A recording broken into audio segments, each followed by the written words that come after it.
बाप तो ये कह के आए हैं कि हम जरूर कुछ न कुछ बन के एक दिन लौटेंगे, ऐसा है। अब आप ये देखिए कि आपने जो एकेडमिक यात्रा अपनी शुरू की है इस कॉलेज में, फर्स्ट ईयर से लेकर के आज स्नातकोत्तर स्तर पे हैं, एक प्रश्न हमेशा आपके साथ जुड़ा हुआ है और वो प्रश्न है कि अब मुझे क्या करना है। आपने जब 12वीं पास किया, प्रश्न था कि अब तू क्या करेगा, तो कहा कि चलो कॉलेज में एडमिशन ले लेते हैं। बच्चों ग्रेजुएशन हो गया, ग्रेजुएशन के बाद वो प्रश्न फिर खड़ा था कि अब क्या करोगे। जवाब वही था कि अब पीजी कर लेते हैं। प्रश्न ये उठता है कि तुम्हारा पीजी भी कंप्लीट होने को है, अब तुम्हें क्या करना है। ये बार बार जो प्रश्न तुम्हारे साथ चल रहा था उसकी वजह ये थी कि तुमने इसका उत्तर पहले नहीं खोजा था। यदि उत्तर खोज लेते तो आपकी स्थितियां परिस्थितियां कुछ और होती। अभी जो बात की गई ना कि उद्देश्य की, तो जीवन में उद्देश्य तो बहुत जरूरी है। आप ये देखिए कि जिसके जीवन में उद्देश्य नहीं होता है उसका कोई रास्ता और भविष्य नहीं होता है। आपने एक उपकरण के बारे में सुना होगा, ट्रेडमिल, जिसको हार्ट की प्रॉब्लम होती है, डॉक्टर उसमें उसको दौड़ाता है और ये कहता है कि ट्रेडमिल में दौड़ते रहो रोज 15 मिनट 20 मिनट। बच्चों आप देखो, ट्रेडमिल जैसा जीवन नहीं जीना, क्योंकि ट्रेडमिल में दौड़ने वाला व्यक्ति घंटों दौड़ सकता है लेकिन कहीं पहुंचता नहीं, ठीक है। उसी तरह से मान लो कोई एक ओलंपियाड है, ओलंपिक खेला हुआ एक स्पोर्ट्समैन है, हॉकी का है मान लीजिए, वो बहुत अच्छे गोल कर सकता है, लेकिन यदि मैदान में गोल पोस्ट नहीं है तो क्या वो गोल कर पाएगा। इसका मतलब ये है कि जीवन में गोल होना, उद्देश्य होना बहुत जरूरी है ना। अब ये बताइए, आपका जो भविष्य है उसको निर्माण करने की जिम्मेदारी या पढ़ने की जिम्मेदारी किसकी है? आपकी। आपको रोका किसने? टीचर ने रोका? पेरेंट्स ने रोका?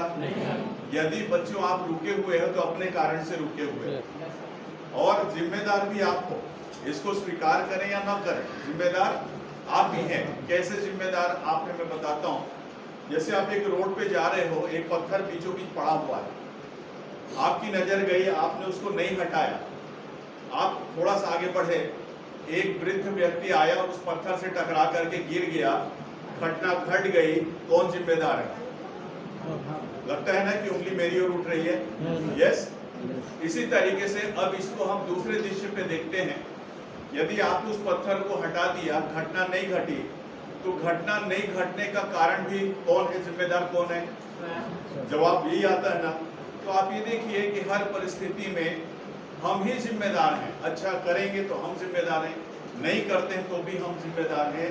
तो आप ये बताइए, जब दोनों परिस्थिति में जिम्मेदार हैं तो जिम्मेदारी लेनी चाहिए कि नहीं लेनी? यस।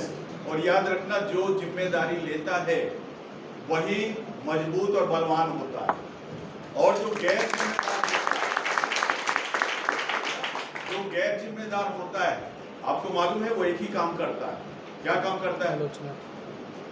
कंप्लेन, ओनली कंप्लेन, शिकायत शिकायत और शिकायत। तो आप शिकायत करता बनना चाहते हैं या मजबूत बनना चाहते हैं? देखिए, आप युवावस्था की उस सोपान पे हैं जहां आप अपना कैरियर, फ्यूचर और माइंड सेट कर सकते हैं, ठीक है ना। अब एक कहानी सुनाता हूँ, 2 मिनट की कहानी। देखो, मैं चूंकि जंतु विज्ञान से हूँ, सुनना चाहते हैं तो सुनाऊंगा। बिल्कुल। देखो, एक चिड़ियाघर में एक पिंजड़े में एक ऊँटनी और उसका एक छोटा सा बच्चा था। पिंजड़े में, अजायब जू में, जू को क्या बोलेंगे, चिड़ियाघर, वहाँ एक पिंजड़े में एक ऊँटनी और उसका एक प्यारा सा बच्चा था। उस बच्चे ने अपनी माँ से पूछा कि माँ, हमारी पीठ पर इतना बड़ा कुबड़ क्यों? तो माँ ने कहा कि जब मरुस्थल पे हम लंबी लंबी यात्राएं करते हैं, कष्टपूर्वक यात्राएं करते हैं और वहाँ पानी नहीं मिलता है, तो हमारी कुबड़ पर जो संचित पानी है वो हमारी जरूरत को पूरा करता है, हम आत्मनिर्भर होते हैं। बेटा, ये हमारी पहली खूबी है। ये माँ ने कहा, बेटा ये हमारी पहली खूबी है। उस बच्चे ने जिज्ञासावश फिर पूछा कि माँ, हमारे पैरों में इतने मोटे मोटे गद्दे क्यों? उसने कहा, मरुस्थल में जब दूसरे जानवर जाते हैं तो धंस के मर जाते हैं, लेकिन हमारे पैर की गद्दियाँ मीलों मील हमें यात्रा करने में मदद करती हैं, तो ये हमारी दूसरी खूबी है। राइट? बच्चे बहुत प्रश्न करते हैं, यस नो यस यस। अब उस बच्चे ने एक प्रश्न और किया कि माँ हमारे नाक के ऊपर ऐसे मसल का ये फ्लैप क्यों है, ढक्कन क्यों है? माँ ने बहुत प्यारा सा जवाब दिया कि जब मरुस्थल पे आंधियां चलती हैं, परिस्थितियां विकट होती हैं, तो रेत हमारे नाक के अंदर न घुस जाए, इसलिए हमारी ये फ्लैप उसको ढक करके हमें सुरक्षा देते हैं।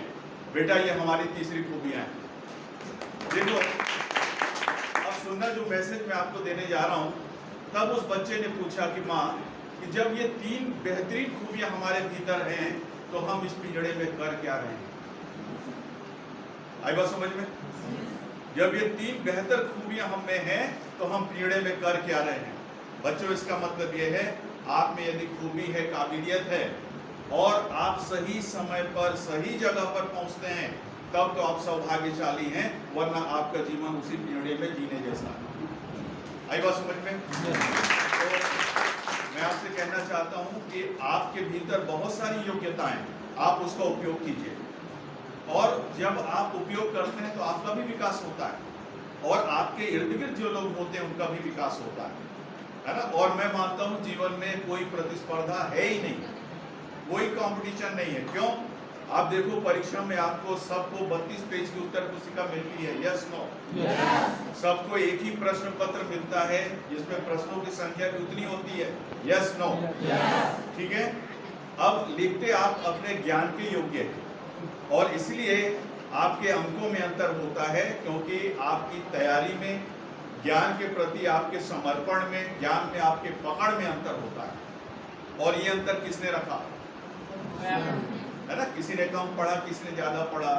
तो एक लाइन में आपसे कहना चाहूंगा, यदि ज्ञान को समय दोगे तो ज्ञान आपको समझ देगा। बस इतनी सी बातें तो बहुत रहती हैं बच्चों को मोटिवेट करने की, लेकिन समय की आवश्यकता को ध्यान में रखते हुए आपसे जाना चाहूँगा।